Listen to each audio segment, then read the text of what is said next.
Andor, one of the most anticipated shows of the year, one of the, I would say, most well received shows of the year. Oh, yeah. And man, I think after some of the things we've gotten from Disney, Marvel wise, Marvel. even some of the even some of the Star Wars True. shows that we've gotten this Boba year, Fett and Obi-Wan, not the best Star Wars TV year. not the best Star Wars TV year. This was like just a breath of fresh air. And man, this is exactly why you just let creators fucking cook, right? They just gave Tony Gilroy like the keys to this story and let him make the story he wanted to. And he fucking not only hit the ball out of the ballpark, but like into a different fucking stratosphere. Like this was so much more than I ever thought a Disney Star Wars property could be, and it makes me Mhm. really excited for what's to come in the future. How did you feel about it? Just kill me or take me with you, god damn it. You know what this is, Pat? This is the feeling of vindication. We would talk about this, what you just said, for so long. You gotta let the artists make their art. And you know what would be great? If those artists that you're letting make the art happen to be, you know, one of the most acclaimed and prolific screenwriters of the 21st century, and Tony Gilroy. Yeah, You know what's be really great. cool about Star Wars? When adults make it and Hmm. treat it just a little differently than how it's been treated before. Not that how it's been treated before is bad. I am a huge Star Wars nerd. I love the shit out of Star Wars in all forms. But oh my god, was this just like, man, it was just a blast every single week to be with this show.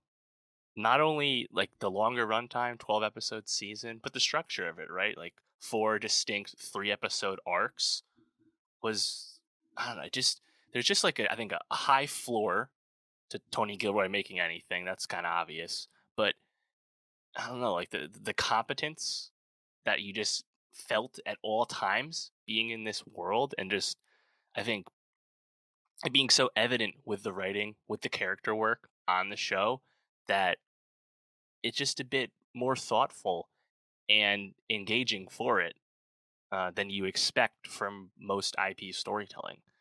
And yeah, I mean, I thought it was really spectacular, and there's a few moments that I think are just like high end, like Star Wars, like period.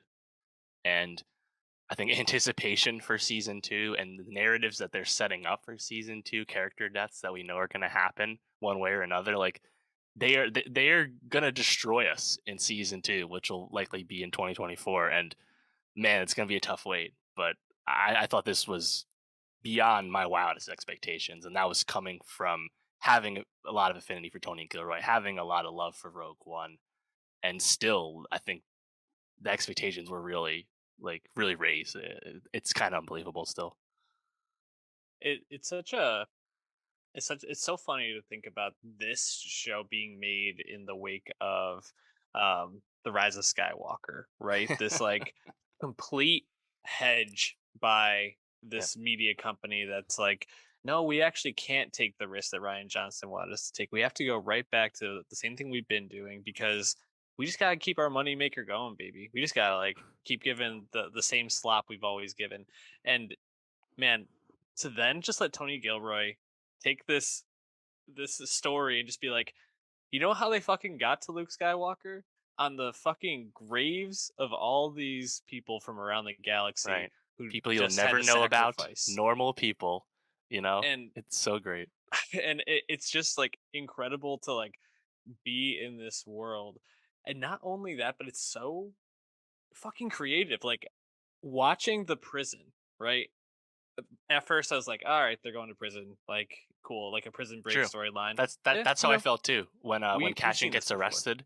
When Cashin gets arrested, like 6 year term, and like, oh, can't wait to watch him break out. Let's keep it E- moving. And, like, you don't exactly. expect the 3 episode prison arc to be as thrilling and emotionally thought provoking as it ended up being.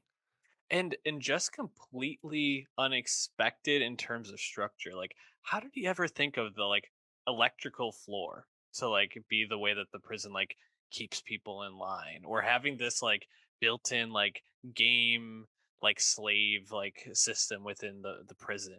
Hmm. Just like so unique, something that is completely creative.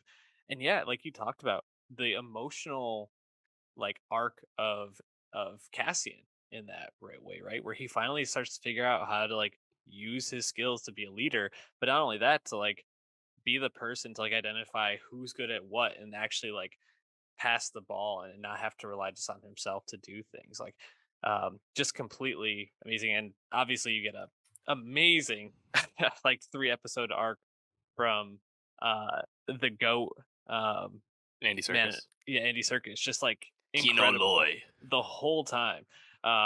Yeah, so I thought that was incredible, and also just the way that you come to like be so invested in all the different parts of the show. You know, I mentioned the prison, but some of the most intriguing scenes were with Mon Mothma and just like Mhm. sitting in a room, just talking to people. It's very Game of Thrones-ish in that sense, where Yeah. like you Palace have intrigue. the yeah, you have like the action scenes, then you have the political scenes, but just completely captivating in all senses. And Genevieve O'Reilly just absolutely crushed it. Like, yeah, hearing Tony Gilroy talk about it and be like, yeah, so I was told like I couldn't like change that casting, so I just like had Genevieve. I heard she was pretty good, but like she was incredible. Like it's just like it's just like awesome to hear it all like come together, and how I think the way it was crafted just like elevated everything about the show. Yeah, I agree. Um, I think the way the prison arc ends, where you have Kino give the Oh yeah. speech using Cashin's words, and like you have all the prisoners, the one way out chant, gets all the way to the end, and Kino's like, can't swim, you know? I He knew can't the swim. whole time he couldn't fucking swim. He knew the whole time they were on a water planet floating above it on their prison. And he did it And like anyway. it's the tragedy of it all is like so great, for a character you met 3 hours ago, you know? And I think just the characterization is just incredibly strong, and that's what I think shines through. And that same episode, you get to me the moment of the season, which is the Luthen speech Stellan to his Skarsgård. mole at the ISB. Stellan Skarsgård, amazing, but like that that was like a jaw dropping thing to me. Like you watch his mole, you know, follow the trail, take the elevator down many levels, and then he opens up and you just see Luthen there on some catwalk with a cape flying in the wind, the most Star Wars thing I've ever Yep. fucking seen. Looking like And then Darth what Vader. happens? Skarsgård chews the shit out of some amazing Gilroy writing. And what is he actually talking about? Only the thesis of the entire show, the meaning of rebellion, the whole meaning of Star Wars. It's incredible. It's What the do I coolest thing I've ever sacrifice? seen. I loved it so much. He's got such a perfect voice for that role too. But yeah, man, that was a show-stopping like monologue to end the episode. That episode, I think it's episode 10, is like Yeah, potentially episode of TV for the year. Just like it's up there in the conversation. That's in a really strong I uh agree. year of episodes of TV, but just TV in general.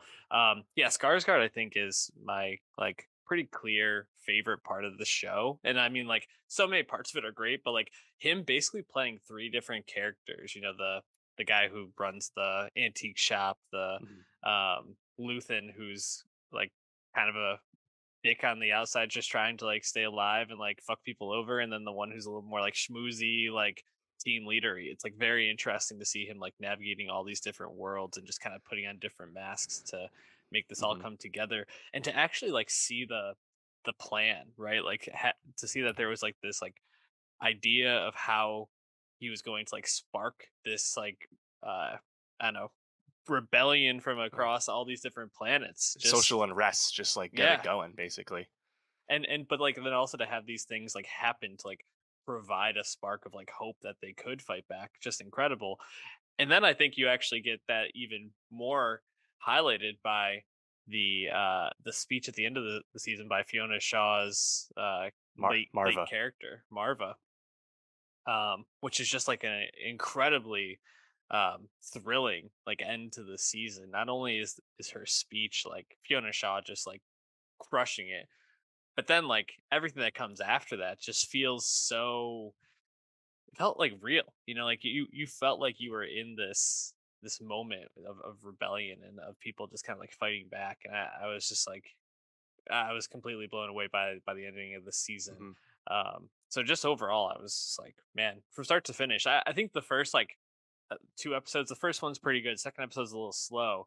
They're actually going to be showing these on um, uh, Disney or not NBC, ABC. I'm sorry, brain ABC, fart there. Hulu, Freeform, FX, all the Disney properties. That might have already happened. I believe that was over this past weekend, Ah, um, which was an obvious attempt at the reportedly lower ratings and viewership for Andor compared to other stuff, which of course is unfortunate. But I think I'm quite confident that this show in the year it'll have off the air will continue to grow an audience once people find it. Because I hmm think it's hard to find anyone who was like put in front of Andor and wasn't compelled to at least some degree. Like it is incredibly well made, and yeah, I think Lucasfilm and Disney they're obviously very proud of the show, the way they've talked about it and marketed it and stuff. So I'm not really too concerned about that. But yeah, man, speaking to the Luthen stuff you were just saying, right?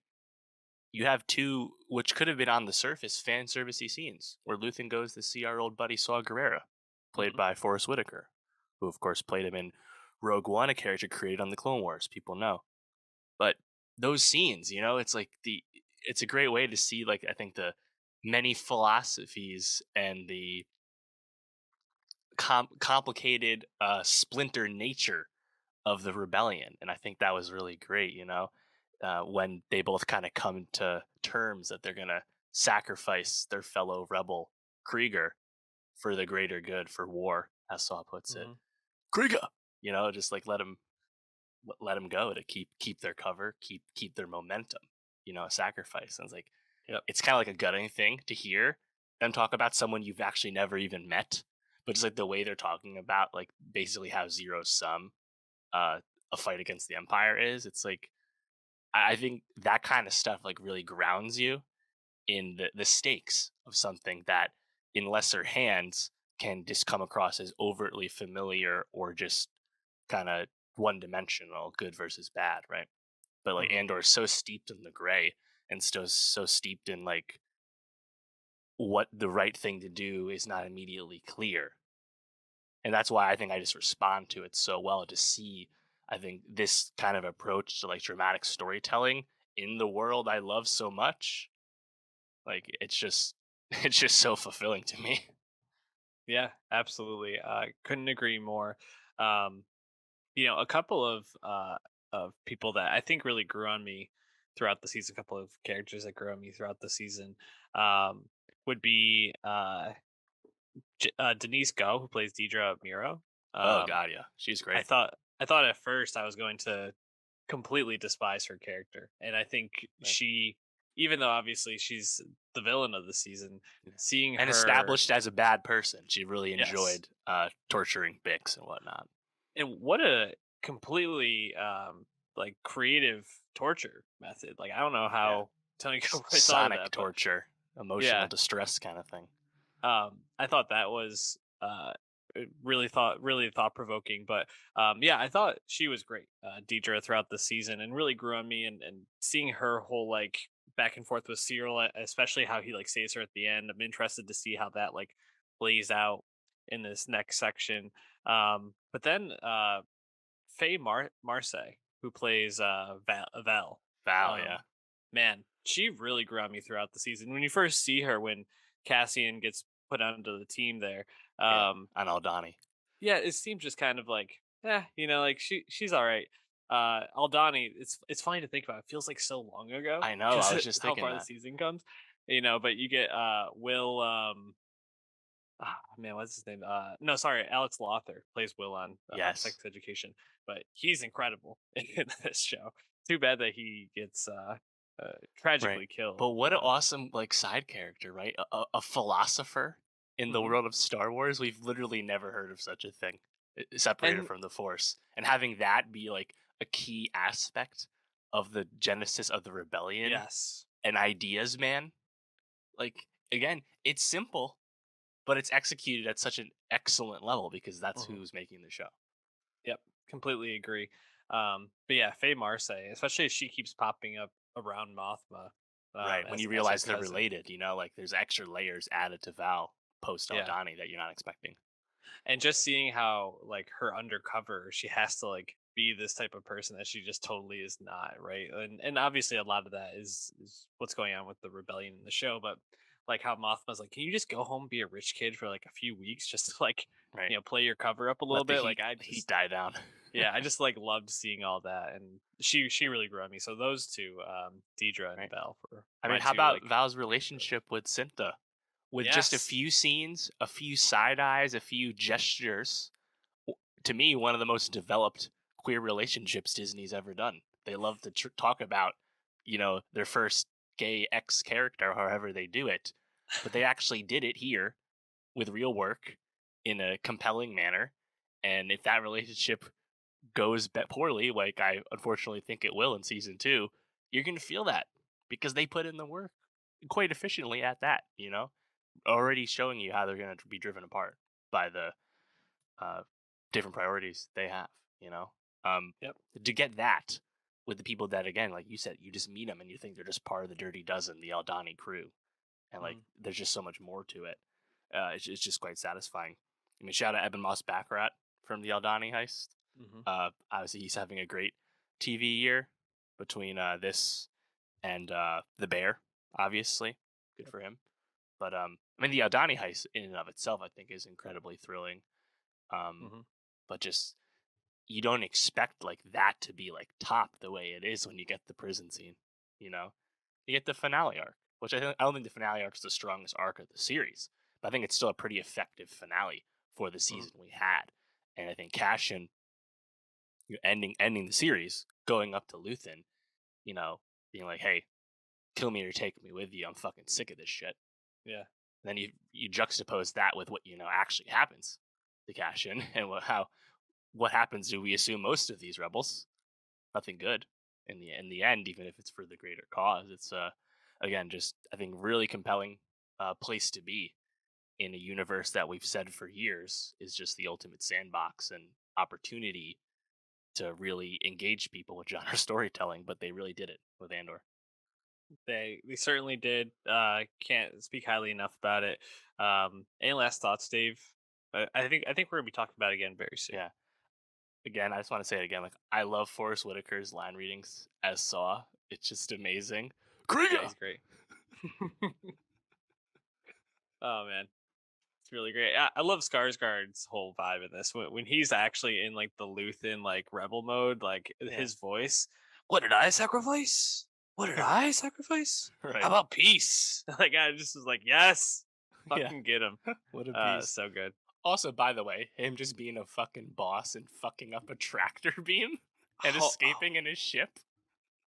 Of course. incredible moment, incredible moment. Also like never wanted to like go buy a Star Wars like action figure more than I want to get that ship. Let's Just go. incredible. Yeah, the So lasers were sick, huh? yeah, that just what a moment. Anyways, we'll be talking about Andor very soon, I think.